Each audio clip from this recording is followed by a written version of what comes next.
Jagan media channel సాక్షిలో శుక్రవారం అమరావతి రాజధాని పైన అక్కడి మహిళలపైన అనుచిత అభ్యంతరకర వ్యాఖ్యలు చేసిన జర్నలిస్ట్ కృష్ణంరాజు, యాంకర్ కొమ్మినేని శ్రీనివాసరావుపై చర్యలు తీసుకోవాలంటూ AP deputy speaker Raghuramakrishnaraju AP డీజీపీకి లేఖ రాశారు.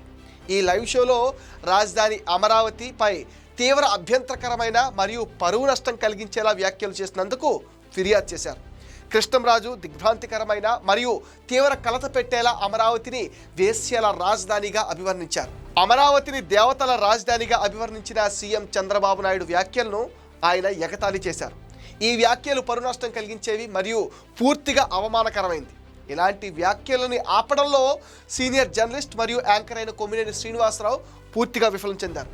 మహిళల గౌరవానికి ఈ వ్యాఖ్యలు భంగం కలిగించేవిగా ఉన్నాయని రఘురామ తన లేఖలో పేర్కొన్నారు. ఇలాంటి వ్యాఖ్యలు సమాజంలో అశాంతిని, మహిళల గౌరవానికి భంగం కలిగించేవిగా, మహిళలు ఆ ప్రాంత ప్రజల మనోభావాలు రెచ్చగొట్టేలా ఉన్నాయన్నారు. ఈ వ్యాఖ్యల్ని పాత్రికేయ విలువలు ఉల్లంఘనగా డిప్యూటీ స్పీకర్ రఘురామ అభివర్ణించారు. ఐపీసీ సెక్షన్ 294, 354A, 500, 504, 505 సబ్సెక్షన్ 2 మరియు 509 ఆధారంగా ఇద్దరిపైన చట్టపరమైన చర్యలు తీసుకోవాలని ఫిర్యాదు చేశారు.